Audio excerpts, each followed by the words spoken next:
వి gold trusted gold buyers తాకట్టులో ఉన్న బంగారాన్ని విడిపించి ఈ రోజు ఉన్న మార్కెట్ ధరకే కొనబడును. మరిన్ని వివరాలకు సంప్రదించండి 7771077720.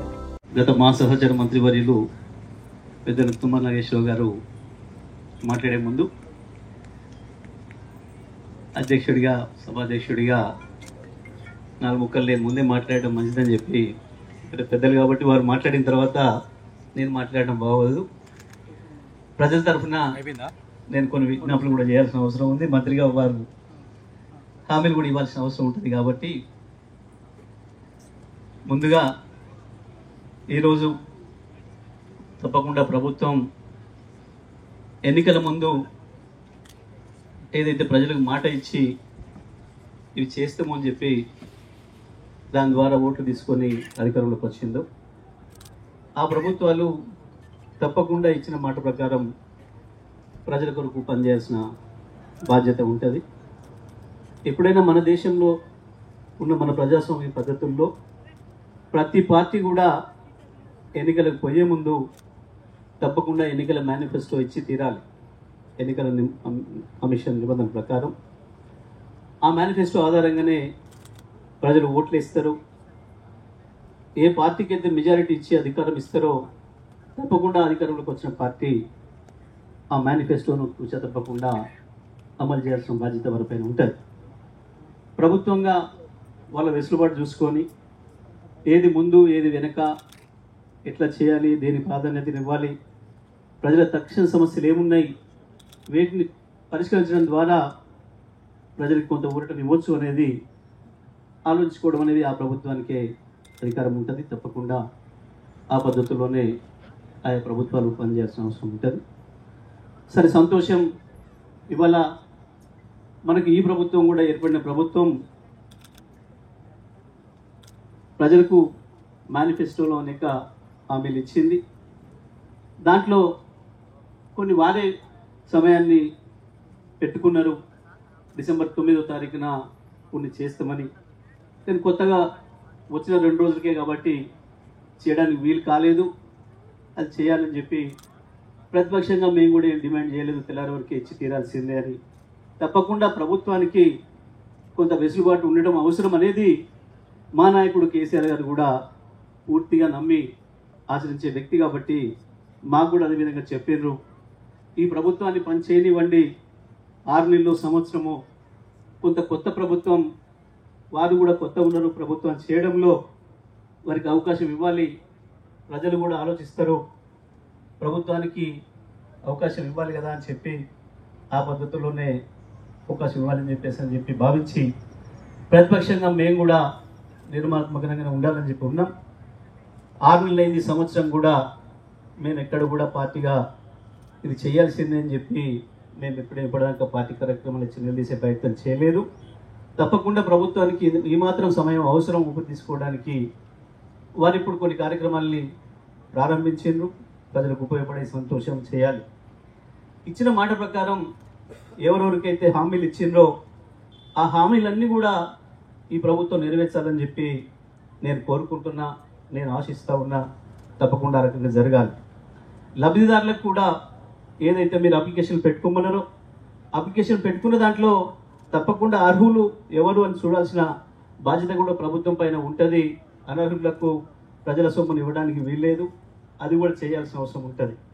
కాకపోతే అర్హులకు మాత్రం తప్పకుండా ప్రతి ఒక్కరికి కూడా ఇవ్వాల్సిన బాధ్యత ప్రభుత్వం పైన ఉంటుంది. ఎటువంటి వివక్ష లేకుండా పార్టీలని కానీ ఇంకోటని కానీ గ్రామ నాయకులకు దగ్గర ఉన్నారో దూరంగా ఉన్నారనే పద్ధతిలో కాకుండా గతంలో మేము ఎట్లా ఇచ్చినామో, తుమ్మల గారు మాతో పాటు మంత్రివర్గంలో ఉన్నప్పుడు ఎట్లయితే ఇచ్చినామో అదే పద్ధతుల్లో ప్రతి ఒక్కరికి కూడా అర్హులైన అందరికి కూడా పథకాలు ఇవ్వాలి, వాటి ఫలితాలు రావాలని చెప్పి నేను కోరుకుంటా ఉన్నా. ఇవ్వాలైతే ఇల్లు ఇస్తున్నారో సంతోషం. ఇంకా ఎవరైనా మిగిలిపోయిన వాళ్ళు ఉంటే కూడా అప్లికేషన్లు పెట్టుకోండి అని చెప్పిండ్రు. నిన్న మొన్న గ్రామ సభల్లో కూడా మరొకసారి విజ్ఞప్తి చేసిండ్రు. ఆ రకంగా ఇవాళ మిస్ అవుతున్న వాళ్ళు ఇవాళ ఎవరెవరికైతే వచ్చినాయో వాళ్ళే కాకుండా నిజంగా మీకు అర్హత ఉండి మాకు రాలేదనుకున్న వాళ్ళు తప్పకుండా స్థానికంగా ఉండే అధికారులను సంప్రదించి మళ్ళీ అప్లికేషన్ పెట్టుకోవాల్సిన అవసరం ఉంది. నా దగ్గర కూడా శాసనసభ్యులుగా నా దగ్గర కూడా రావచ్చు. మీ సమస్యలు ఎక్కడైనా వెనుకబడితే తప్పకుండా నా దృష్టి కూడా తీసుకురావచ్చు, అధికారుల దృష్టి తీసుకెళ్ళి వాళ్ళకు కూడా న్యాయం జరిగే పద్ధతుల్లో దాన్ని కూడా పని చేద్దాం. ఇవాళ ఇస్తున్న 4 పథకాలతో పాటు ఇంకా కొన్ని కూడా మరి ఆ రోజు పార్టీగా మీరు హామీ ఇచ్చి ప్రభుత్వంలోకి వచ్చినవి ఉన్నాయి. నేను అది కూడా గుర్తు చేయదలుచుకున్న తుమ్మల గారికి సీనియర్ మంత్రిగా వారి దృష్టికి తీసుకుపోదలుచుకున్న నా బాధ్యత శాసనసభ్యుడిగా. మహిళలకు 2500 రూపాయలు మహాలక్ష్మి పథకంలో భాగంగా ఇస్తామని ఏదైతే చెప్పిండ్రో దాన్ని కూడా అమలు చేస్తే మహాలక్ష్మి పూర్తయినట్టు ఉంటుంది, దాంట్లో ఉన్న అన్ని కూడా అయిపోయినట్టు ఉంటుంది. అది కూడా చేయాలని చెప్పి నేను కోరుతా ఉన్నా. అదేవిధంగా ఆటో డ్రైవర్ మిత్రులకు కూడా 12,000 రూపాయలు సంవత్సరానికి ఇస్తారని చెప్పింది ఏదైతే చెప్పిందో అది కూడా అమలు చేస్తే బాగుంటుంది. ఎందుకంటే మీరు ఏదైతే ఉచిత బస్సు అని చెప్పి పెట్టినరో అది తప్పకుండా మహిళలకు ఉపయోగపడేది అయిపోయినప్పటికీ కూడా వాళ్ళు కూడా ఇబ్బందులు పడుతున్నామని చెప్పి ఆటో కార్మికులు బాధపడుతున్నారు. కొంతమంది ఆత్మహత్యలు కూడా చేసుకుంటున్నారు. వాళ్ళకు ధైర్యం ఇవ్వడానికి, వాళ్ళకి శక్తిని ఇవ్వడానికి, వాళ్ళకి చేతులు ఇవ్వడానికి ఆ కార్యక్రమాన్ని కూడా ప్రారంభించడానికి తుమ్మల గారు క్యాబినెట్లో ప్రతిపాదిస్తే బాగుంటుందని చెప్పి వారికి నేను సూచిస్తూ ఉన్నా. అదేవిధంగా ఉపాధి హామీ కూలీలకు సంబంధించి 12,000 ఇస్తామన్న మాట ఏదైతే ఉందో ఇవాళ కొంత సెలెక్షన్ చేసినట్టుంది. దానిపైనే నిన్న మన గ్రామ సభల్లో కొంత చాలా వరకు నిరసనలు వచ్చినాయి, మా పేర్లు లేవని చెప్పి. తప్పకుండా అర్హత ఉన్న ప్రతి గ్రామీణ పేదకు ఇచ్చి తీరాలి. ఆ విషయంలో అవకతవకలు జరిగితే దాన్ని సరిచేసి వెంటనే అందరూ కూడా ఇచ్చేదానికి ప్రయత్నం చేయాలని చెప్పేసి అని నేను కోరుతా ఉన్నా.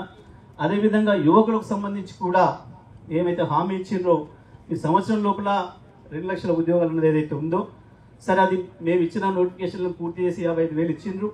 మిగతా కూడా వెంటనే నోటిఫికేషన్స్ ఇచ్చి ఆ యువతకు కూడా ధైర్యం ఇవ్వాలి, వాళ్ళు కూడా ఆత్మవిశ్వాసంతో ముందుకు పోయేటట్లుగా పనిచేయాలని చెప్పి కూడా నేను కోరుతా ఉన్నా.